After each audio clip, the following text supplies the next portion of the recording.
Hello viewers, যারা class 7 পড়ছো, আজকে তাদেরকে আমি অঙ্কের প্রথম চ্যাপ্টার পূর্ব পাঠের পুনরালোচনা, ঠিক আছে, যে তোমাদের চ্যাপ্টারটা রয়েছে সেখান থেকে আজকে তোমাদের অঙ্কগুলো আমি বলে দেবো। তাই তোমরা কিন্তু চটপট খাতা ও পেন নিয়ে আমার সঙ্গে অঙ্কগুলো করতে শুরু করে দাও।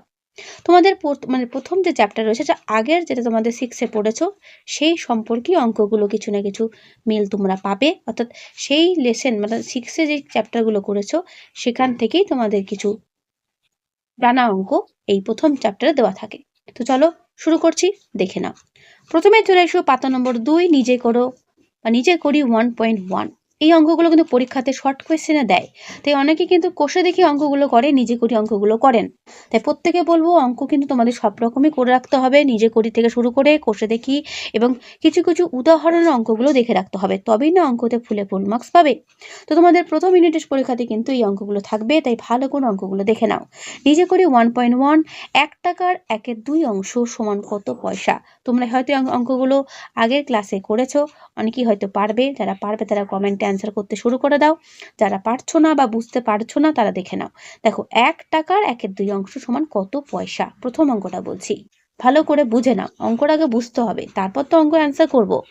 তো দেখো, 1 টাকা যেহেতু আমাদের পয়সা বার করতে দিয়েছে, তাহলে আমরা কি করব, টাকাটাকে পয়সায় নিয়ে যাব। অর্থাৎ আমরা জানি 1 টাকা মানে কত পয়সা, তোমরা নিজেরা বলো। 1 টাকা মানে হচ্ছে 100 পয়সা। তাহলে 100 পয়সার হাফ অংশ মানে কত পয়সা? এটা তো একটা শর্ট কোয়েশ্চেন টাইপের হয়ে গেল। 100 টাকার হাফ মানে কত, মানে 100 পয়সার হাফ মানে কত, 50 পয়সা। তো এখানে ক্যালকুলেশন না করেই আমরা কিন্তু ডিরেক্ট অ্যান্সার করতে পারি 50 পয়সা। কিন্তু ক্যালকুলেশন করলে কি করে হবে? দেখো, তোমাদের ছোট্ট টিপস আমি বলে রাখি।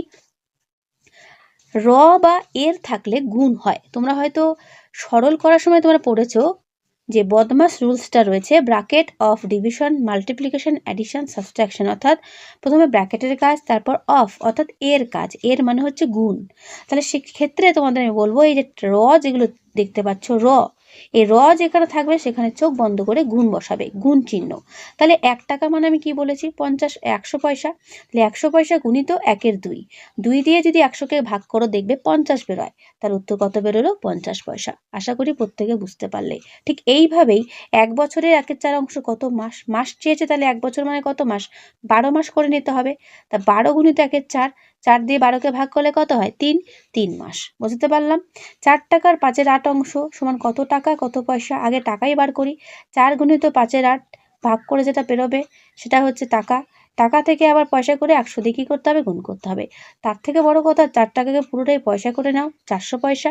400 গুণিত 5/8 ভাগ করে যেটা বেরোবে সেটা পুরোটাই পয়সা বেরোবে। পয়সাকে 100 দিয়ে ভাগ করে টাকা বেরোয়, আর বাকিটা থাকবে পয়সা। আশা করি বুঝতে পারলে। এইভাবেই তোমাদের অঙ্কগুলো কিন্তু করতে হবে। এই অঙ্কগুলো খুবই সহজ অঙ্ক, এগুলো জাস্ট গুণ করে কাটাকুটি করলেই বেরিয়ে যাবে। একবার তাও দেখে নাও। 1-এর অঙ্কটা যেটা মুখে বললাম সেটা দেখো এখানে করা আছে, বুঝতে পারছো? 2-এর অঙ্কটা আশা করি বুঝতে পারছো। ঠিক এইভাবেই তোমরা পরপর করে যাবে। 3-এর অঙ্কটা দেখো, 4 টাকা সমান 400 পয়সা করে নিলাম। 400 গুণিত 5/8, 8 দিয়ে ভাগ করলে 50 হয়।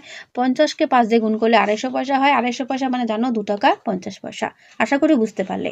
এইভাবেই অঙ্কগুলো করতে হবে। এগুলো তোমাদের পরীক্ষাতে 1 নম্বরের জন্য দেবে। আবার শুনে রাখো, এগুলো কিন্তু মান 1। তো এইভাবে তোমরা কি করবে, পরপরই অঙ্কগুলো করে ফেলবে। আগে দেখবে তোমার উত্তরে কি চেয়েছে। এখানে দেখো রয়েছে এত কিলোগ্রামের এত অংশ সমান কত গ্রাম। গ্রাম চেয়েছে, তাহলে আমরা জানি 1 কিলোগ্রাম সমান হচ্ছে 1000 গ্রাম। তো 2 কিলোগ্রাম মানে 2000 গ্রাম। তো 2000 গুণিত 1/5 যা হবে কাটাকাটি করে ভাগ করে তোমাদের গ্রাম বেরিয়ে আসবে। আশা করি বুঝতে পারলে। ঠিক এইভাবে প্রত্যেকটা অঙ্ক করবে। চলে এসো 6-এর অঙ্কটা। একটি সংখ্যার 1/3 অংশের সঙ্গে 20 যোগ করলে 35 হয়। অঙ্ক এমনই একটা জিনিস, যদি একবার বুঝতে পারো, অঙ্ক যদি বুঝে একবার নাও, কোনো ব্যাপারই না অঙ্কটা করে ফেলতে। দেখো, একটি সংখ্যার 1/3 অংশের সঙ্গে 20 যোগ করলে, আমরা জানি না সংখ্যাটি কত, ধরে নাও XYZ যা খুশি ধরে নাও, সেই সংখ্যার অর্থাৎ গুণ আছে। 1/3 অংশের সঙ্গে 20 যোগ করলে সেই সংখ্যার বলতে x গুণিত 1/3, তার মানে x/3। তার সঙ্গে যদি 20 যোগ করো তোমার অ্যান্সার বেরোবে কত? 35। তাহলে সংখ্যাটি কত? চলো, যা বলেছে তাই করব। দেখো, 6-এর অঙ্কটা দেখো, বলেছিলাম ধরি সংখ্যাটি x, তোমরা XYZ ABCD যা খুশি ধরতে পারো। তারপর বলেছে সেই সংখ্যাটির 1/3 অংশের, তাহলে সংখ্যাটি র থাকলেই আমি তোমাদের বলেছিলাম গুণ করবে। তাহলে সেই সংখ্যাটির 1/3 অংশের সঙ্গে যদি 20 যোগ করি, ভাষাটা বুঝতে পারছো, তাহলে আমার উত্তর দাঁড়াবে 35। এই হলো আমার সমীকরণ, আমি সমীকরণ সাজিয়ে ফেললাম। এবার আমি ক্যালকুলেশন করব। এক্সকে 1 3 দিয়ে গুণ করলে এক্স একে এক্স, তলায় 3 তলায় 3ই থাকলো, যোগ করি সমান 35। তোমরা নিশ্চয়ই জানো বাঁ দিকে যোগ থাকলে সেটা ডান দিক গেলে বিয়োগ হয়। তাহলে x/3 আমার যেহেতু x এর মান বার করতে হবে, x/3 বাঁ দিকে রাখলাম, 20কে আমি ডান দিকে নিয়ে গেলাম, তাহলে যোগ 20 ওদিকে গিয়ে কি হলো বিয়োগ 20। 35 থেকে 20 বাদ দিলে কত হয় 15। তাহলে x/3 সমান যদি 15 হয়, x সমান কত আমরা জানি, 15 তলায় কিছু নেই মানে কি আছে, 1 আছে, কোনাকুনি গুণ হয়, x একে x, 3 15 45। তাহলে x এর মান কত হলো 45, অতএব সংখ্যাটি 45। কি কেমন লাগলো অঙ্কটা? এইরকমই অঙ্ক তোমাদের কিন্তু পরীক্ষাতে থাকবে, তোমরা কিন্তু এগুলো ভালো করে করবে।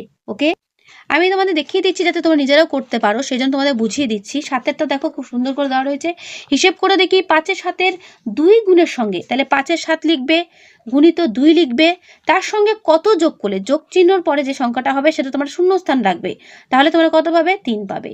তা সেই সংখ্যাটা কত? তাহলে এত অংশের 2 গুণের সঙ্গে কত যোগ করলে আমরা 3 পাবো? সমীকরণটা আমি সাজিয়ে দিচ্ছি, ক্যালকুলেশন তোমরা করবে, উত্তর আমাকে তোমরা জানাবে। এই হলো সমীকরণ। তাহলে 5-এর 7-এর সঙ্গে 2 গুণ, তার সঙ্গে কত যোগ করলে আমরা 3 পাবো, এটাই তো সমীকরণ, আমাকে উত্তর বার করতে দেবে এটা। দেখো 5 দুগুণে কত হয় 10, 10/7 হবে। তা 10/7 তো এখানে কিছু নেই মানে যোগ আছে, এইটা যদি বাদিকে থাকে যোগটার দিকে এসে কি হবে বিয়োগ হবে, তাহলে 3 বিয়োগ 10/7, ব্যাস ভগ্নাংশ যোগ বিয়োগ করবে, ব্যাস এটার মানটা বেরিয়ে আসবে। প্রত্যেকে কিন্তু এটা বাড়িতে এটা সবাই চেষ্টা করবে, এটা তোমাদের হোমওয়ার্ক রইল। তারপরের অঙ্কগুলো ঠিক একই রকম ভাবে। তারপর দেখো রয়েছে কিছু ভগ্নাংশ দেওয়া রয়েছে 2 3, 4 5, 2 3 গুণে 4 5, এদের মধ্যে সবচেয়ে ছোটকে সবচেয়ে বড়কে। আশা করি এটাও তোমরা করতে পারবে, ছোট বড় ভগ্নাংশ যোগ বিয়োগ তোমরা শিখেছো 6-এ, তোমরা প্রত্যেকেই আশা করি এটা করতে পারবে, এখানে দেখানোর মতো কিছুই নেই। এর পরে অঙ্কগুলো তাই, এগুলো প্রত্যেকটা নিজেরা করবে। দেখানো ছিল ওপরেরগুলো তোমরা আশা করি বুঝতে পেরেছো, প্রত্যেকে কিন্তু বাড়িতে এটা প্র্যাকটিস করবে, নিজে করি 1.1। তারপর একটা দেখো 8-এরটা, 5-এর 7-এর সঙ্গে কত গুণ করলে 4 পাবো। তাহলে 5-এর 7 লিখে তার সঙ্গে জিজ্ঞাসা চিহ্ন দিয়ে রাখবে কত গুণ করব, তাহলে আমি 4 পাবো।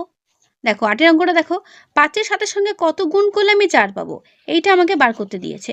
তাহলে আমি এটা যদি বাদিকে রাখি, তাহলে এটা ছিল 5-এর 7, এখানে আসলে ডান দিকে এসে উল্টে যাবে, কত হবে 7-এর 5, তো 4 7 28, 28/5।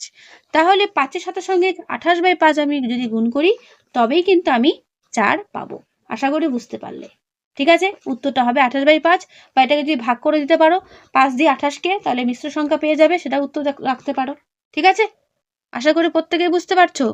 যা বলবে অঙ্কতে সেইভাবেই তোমরা এগিয়ে যাবে, সেইভাবেই সমীকরণ করে মান বার করার চেষ্টা করবে, প্রত্যেকটা অঙ্ক তোমাদের হয়ে যাবে।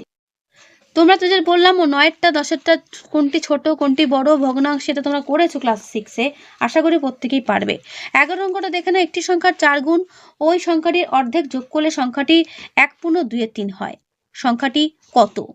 দেখে নাও, একটি সংখ্যার 4 গুণ, তাহলে একটি সংখ্যার 4 গুণ ওই সংখ্যার অর্ধেক, সেই সংখ্যাটি কি আমি জানি না, ধরো সেই সংখ্যাটি x, তাহলে x এর 4 গুণ মানে 4x, এবং সেই সংখ্যাটির অর্ধেক তার মানে x/2, তাহলে 4x প্লাস x/2 যদি যোগ করো সংখ্যাটি কত হবে 1/2-3, তাহলে সংখ্যাটি কত হিসেব করে দেখি।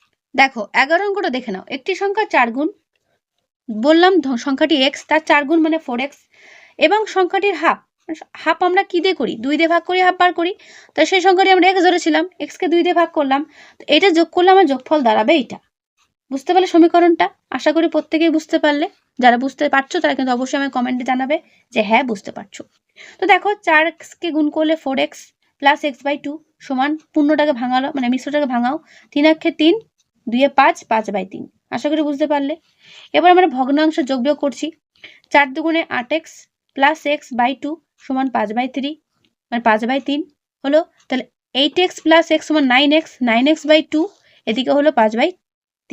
তো কোনাকুনি আবার গুণ হবে, 3 নং কত 27x, 5 দুগুণে কত 10, তাহলে 27x সমান যদি 10 হয়, তাহলে x মানে কত, 27টার নিচে চলে আসলো 10-এর, 10/27, তাহলে উত্তর হচ্ছে 10/27।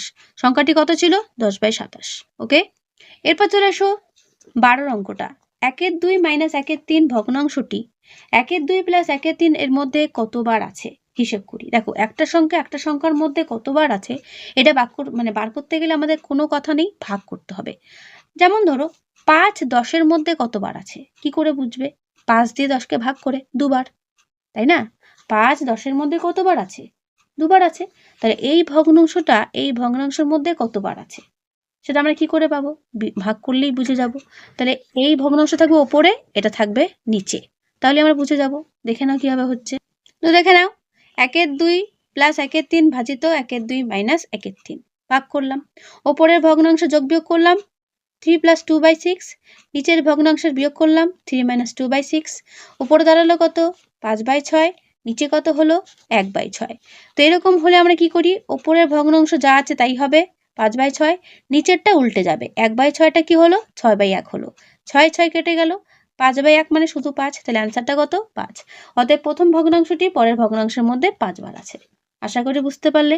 এই হলো তোমাদের কোষে দেখি নয়, নিজে করি 1/1 এর প্রত্যেকটা অঙ্ক। আশা করি প্রত্যেকে বুঝতে পারলে। যারা অঙ্কের এই ভিডিওটা দেখলে তারা প্রত্যেকে কিন্তু খাতায় অঙ্কগুলোর প্রথম থেকে অর্থাৎ 1 থেকে 12 পর্যন্ত ভালো করে ফেয়ার করে করবে। তারপর কমেন্টে আমাকে জানাবে কার কি সুবিধা হলো, কার কি অসুবিধা হলো। যাদের সমস্যা হচ্ছে কমেন্টে অবশ্যই আমায় নির্দ্বিধায় জানাবে। আমি আরেকবার তোমাদের অঙ্কগুলো দরকার পড়ে আরেকটা ভিডিওতে এসে তোমাদের আমি বুঝিয়ে দেবো। ঠিক আছে? তাই যে যারা অঙ্কগুলো দেখছো বা করছো ভালো করে কিন্তু করে নিও। তোমাদের ফাইনাল এক্সামে অথবা প্রথম পরীক্ষাতে কিন্তু এই চ্যাপ্টার থেকে অঙ্ক থাকবেই। ঠিক আছে? প্রথম ইউনিটের পরীক্ষাতেও থাকবে এবং কি ফাইনাল এক্সামেও থাকবে। তাই কেউ কিন্তু নিজে করি বলে স্কিপ করো না। ওকে? তাহলে আজকের এই ভিডিওটা আমি এখানেই শেষ করছি। কেমন লাগলো অবশ্যই কমেন্টে জানিও। ভালো লাগলে লাইক করো ও বন্ধুদের কাছে শেয়ার করে দিও। তাহলে আজকে এখানেই, দেখা হবে নেক্সট ভিডিওতে। ভালো থেকো সবাই।